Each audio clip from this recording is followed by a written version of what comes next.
Assalamualaikum warahmatullahi wabarakatuh. Perkenalkan, saya Nada Isdihari Firdausa dengan NIM 220111196. Saya Serli Nur Alia dengan NIM 22011079. Saya Yodi Kasinda dengan NIM 220111411. Apa itu gangguan psikologis? Gangguan psikologis merupakan kondisi seseorang yang mengakibatkan perbedaan pola perilaku, pikiran, hingga emosi yang dapat mempengaruhi kehidupan sehari-hari. Salah satu jenis gangguan psikologis yaitu adalah Post-Traumatic Stress Disorder atau yang biasanya dikenal dengan PTSD. PTSD merupakan salah satu kondisi gangguan mental atau stres pasca trauma yang dialami seseorang setelah terjadinya kejadian traumatis seperti kecelakaan, peperangan, ataupun kehilangan seseorang dengan memiliki gejala seperti mimpi buruk atau kenangan menyedihkan terkait dengan trauma yang telah dialaminya. Di dalam PTSD terdapat 3 gejala pokok. Yang pertama adalah re-experiencing, yang dimana penderitanya dapat mengingat kembali kejadian traumatis. Yang kedua adalah avoidance, di mana penderitanya menghindari sesuatu yang mengingatkan ia dengan kejadian traumatis. Yang ketiga adalah arousal, yang dimana penderitanya dapat merasa cemas dan mudah kaget, serta memandang hal-hal yang seharusnya biasa saja dianggap sebagai ancaman bagi penderitanya. Gejala-gejala tersebut dapat terjadi setelah berbulan-bulan atau bertahun-tahun pasca kejadian traumatis tersebut dialami. Cara mengatasi PTSD ini yang pertama bisa dilakukan dengan terapi, mengonsumsi obat yang telah diresepkan oleh dokter. Yang ketiga dapat berkonsultasi dengan psikolog, dan yang keempat adalah dapat diberikan dukungan oleh keluarga dan teman-teman terdekat. Jika dilihat dari gejala pertama, yaitu re-experiencing, maka dapat dihubungkan dengan teori memori, yaitu memory trace decay, atau biasa dikenal dengan pemudaran memori. Dalam teori ini, jika memori yang masuk tidak digunakan kembali atau diingat kembali, maka memori tersebut akan hilang atau pudar. Akan tetapi, dalam teori ini, seseorang dapat mengingat kembali ingatan yang mereka anggap sudah mereka lupakan. Hal ini dapat dihubungkan dengan gejala re-experiencing atau mengingat kembali kejadian traumatis. Serta PTSD juga terjadi beberapa waktu setelah kejadian traumatis itu terjadi. Keterlambatan perkembangan. Keterlambatan perkembangan merujuk pada kondisi di mana seseorang mengalami keterlambatan atau kecepatan yang lebih lambat dalam mencapai tonggak perkembangan yang diharapkan dalam berbagai aspek kehidupan. Keterlambatan perkembangan ini dapat terjadi pada berbagai area, seperti pada perkembangan fisik, perkembangan kognitif, perkembangan sosial, dan juga perkembangan emosional. Pada anak-anak, keterlambatan perkembangan ini dapat terlihat dalam berbagai cara. Misalnya, seorang anak mungkin membutuhkan waktu lebih lama untuk mereka belajar berjalan, belajar berbicara, belajar berinteraksi sosial, dan juga belajar untuk mencapai keterampilan kognitif, seperti membaca dan juga menulis. Keterlambatan perkembangan ini juga bisa terjadi pada masa remaja dan juga dewasa muda, yang dapat memengaruhi aspek seperti kematangan sosial, emosional, dan juga karir. Selanjutnya, faktor-faktor yang menyebabkan keterlambatan perkembangan ini ada beberapa hal, seperti ada faktor genetik, faktor lingkungan, gangguan kesehatan, dan juga gangguan perkembangan. Pada faktor genetik dapat memainkan peran penting dalam keterlambatan perkembangan. Contohnya pada beberapa kondisi genetik seperti sindrom Down, gangguan spektrum autis, kelainan perkembangan intelektual, dan juga gangguan genetik lainnya dapat menyebabkan keterlambatan dalam berbagai aspek perkembangan. Selanjutnya ada faktor lingkungan. Faktor lingkungan ini seperti kurangnya stimulasi yang memadai, ketidakstabilan keluarga, paparan terhadap kekerasan dan juga trauma, kekurangan gizi, dan kurangnya akses terhadap perawatan kesehatan yang memadai dapat mempengaruhi perkembangan anak secara negatif. Nah, ketiga ada gangguan kesehatan. Beberapa kondisi kesehatan tertentu dapat menyebabkan keterlambatan perkembangan. Misalnya pada gangguan pendengaran atau penglihatan yang tidak terdiagnosis atau tidak diobati dapat mempengaruhi kemampuan anak untuk mempelajari keterampilan komunikasi dan interaksi sosial. Selanjutnya, gangguan neurologis seperti cerebral palsy, epilepsi, ataupun tumor otak juga dapat mempengaruhi perkembangan motorik dan juga kognitif. Yang keempat, ada gangguan perkembangan. Beberapa gangguan perkembangan seperti gangguan bahasa, gangguan spektrum autis, gangguan perkembangan motorik, dan gangguan belajar seperti disleksia, itu semua dapat menyebabkan keterlambatan dalam area tertentu. Keterlambatan perkembangan ini dapat terkait dengan beberapa teori. Seperti contohnya yang pertama ada teori Piaget tentang perkembangan kognitif. Menurut teori Piaget, anak-anak melewati serangkaian tahap perkembangan kognitif yang melibatkan kemampuan mereka untuk berpikir, memahami, dan mengorganisir informasi. Keterlambatan perkembangan kognitif dapat terjadi jika anak mengalami hambatan dalam mencapai tahap-tahap tersebut dengan tepat. Yang kedua, ada teori psikososial Erikson. Teori Erikson ini menyajikan serangkaian tahap perkembangan psikososial yang terjadi sepanjang siklus kehidupan. Keterlambatan perkembangan ini pada tahap-tahap ini dapat mempengaruhi perkembangan identitas seperti otonomi, inisiatif, dan juga kompetensi individu. Gangguan kepribadian. Gangguan kepribadian sendiri merupakan kondisi seseorang yang menderita sindrom identitas. Maknanya yaitu kurangnya keutuhan persepsi diri dalam diri individu. Salah satu gangguannya yaitu gangguan kepribadian ambang atau bernilai personality disorder.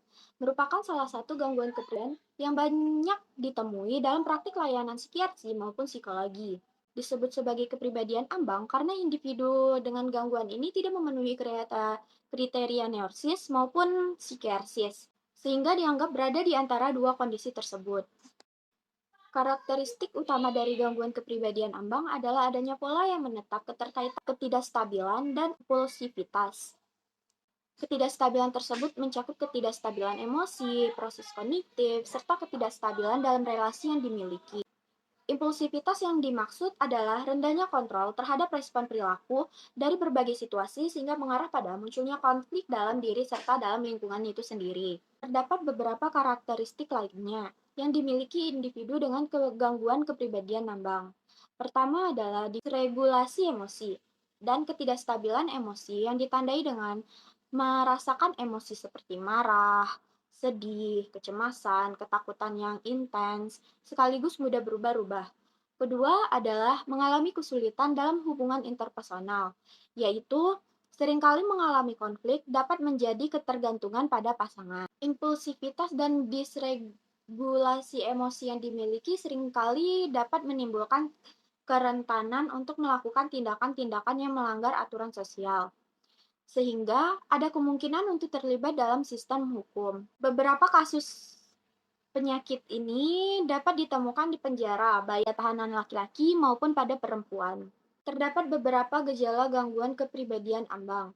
Yang pertama yaitu gangguan pemahaman identitas, kedua tidak berpikir panjang, ketiga reaksi emosi yang intens dan sulit untuk terkontrol, keempat melakukan atau berperilaku yang membahayakan diri atau merusak diri sendiri. Kelima, sulit berinteraksi normal dengan orang lain ataupun suatu kelompok. 6, umumnya terdapat depresi, kecemasan berlebihan, kemarahan, tidak pada tempatnya, dan penyalahgunaan obat-obat. Pengidap dengan penyakit ini memiliki sensitivitas yang lebih tinggi terhadap penolakan atau kritik. Seperti gangguan kesehatan lainnya, penyebab gangguan kepribadian ambang sendiri tidak sepenuhnya diketahui. Selain faktor lingkungan seperti riwayat pelecehan atau penelantaran saat kecil. Gangguan ini dapat dipicu oleh kelainan genetik atau kelainan otak. Gangguan kepribadian ambang atau borderline personality disorder merupakan salah satu dari berbagai kategori gangguan kepribadian. Perkembangan dari gangguan kepribadian ambang dipengaruhi oleh interaksi antar faktor genetik, neurobiologis, serta psikososial. Impulsivitas dan ketidakstabilan merupakan salah satu sifat bawaan yang dapat menimbulkan kesulitan dalam regulasi emosi. Kedua aspek ini kemudian berinteraksi secara timbal balik dengan lingkungan yang beresiko, seperti penelantaran atau kekerasan oleh orang tua, dan akhirnya memicu perkembangan gangguan. Nah, gangguan kepribadian ambang ini berkaitan dengan teori emosi, dikarenakan orang yang mengalami gangguan ini tidak bisa menstabilkan pada area emosinya, karena emosinya sering berubah-ubah, terkadang senang, sedih, marah, hampa, dan lain-lain. Masalah interaksi sosial. Remaja adalah masa peralihan dari masa kanak-kanak ke masa dewasa. Seorang remaja sudah tidak dapat dikatakan sebagai anak-anak, namun masih belum juga cukup matang untuk dikatakan sebagai orang dewasa. Remaja sedang mencari pola hidup yang sesuai baginya. Dan ini pun sering dilakukan melalui metode coba-coba, walaupun melalui banyak bahaya atau masalah. Kesalahan yang ditimbulkan sering menimbulkan kekhawatiran serta perasaan yang tidak menyenangkan bagi lingkungannya dan orang tuanya. Kesalahan yang diperbuat pada remaja hanya akan menyenangkan teman sebayanya. Hal ini karena mereka semua memang sama-sama masih masa mencari identitas. Kesalahan lingkungan inilah yang sering disebut sebagai kenakalan remaja. Kartini Kartono juga berpendapat bahwa faktor penyebab terjadinya kenakalan remaja antara lain yaitu: pertama, anak kurang mendapatkan perhatian, kasih sayang, dan tuntunan pendidikan orang tua, terutama bimbingan ayah, karena ayah dan ibunya masing-masing sibuk mengurusi permasalahan serta konflik batin sendiri. Kedua, yaitu kebutuhan fisik maupun psikis. Anak-anak remaja yang tidak terpenuhi keinginan atau harapan anak-anak tidak bisa tersalur dengan memuaskan atau tidak mendapatkan kompensasinya.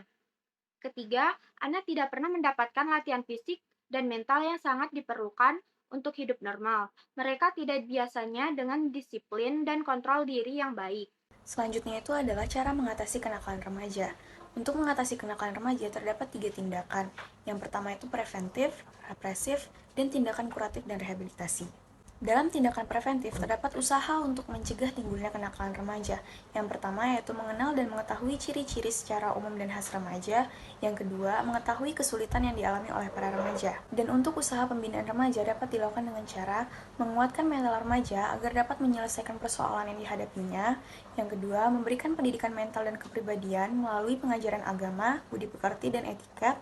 Yang ketiga, memberikan motivasi atau dorongan untuk bertingkah laku dengan baik. Selanjutnya yaitu adalah tindakan represif, yaitu dengan memberikan sanksi atau hukuman kepada pelaku kenakalan remaja yang diharapkan agar mereka jera dengan perbuatan yang mereka buat. Terakhir yaitu adalah tindakan kuratif dan rehabilitasi. Tindakan ini dilakukan setelah tindakan pencegahan lainnya dilaksanakan dan dianggap perlu mengubah perilaku pelanggar remaja dengan memberikan pendidikan lagi. Contohnya seperti remaja bisa melakukan kegiatan positif, misal berolahraga, melukis, membuat karya, dan sebagainya. Lalu yang kedua, remaja dapat memilih lingkungan yang baik, dan peran orang tua di sini sangat penting karena orang tua bisa memberikan arahan yang lebih baik lagi. Kenakalan remaja juga berhubungan dengan beberapa teori, yaitu yang pertama ada teori perkembangan kognitif Jean Piaget. Menurut teori ini, remaja berada dalam tahap perkembangan kognitif yang disebut dengan tahap operasional formal. Pada tahap ini, remaja mampu berpikir abstrak, membentuk hipotesis, dan juga melakukan pemikiran deduktif. Selanjutnya, kenakalan remaja dapat terjadi karena eksplorasi identitas, mencoba hal baru, ataupun mencoba memahami norma sosial melalui pengalaman. Teori yang kedua yaitu teori sosial Albert Bandura. Teori ini menekankan peran penting pengaruh sosial dalam perilaku. Kenakalan remaja dapat terjadi melalui proses pemodelan, di mana remaja meniru perilaku negatif dari orang lain seperti teman sebaya, tokoh media, ataupun anggota keluarga yang terlibat dalam perilaku kenakalan.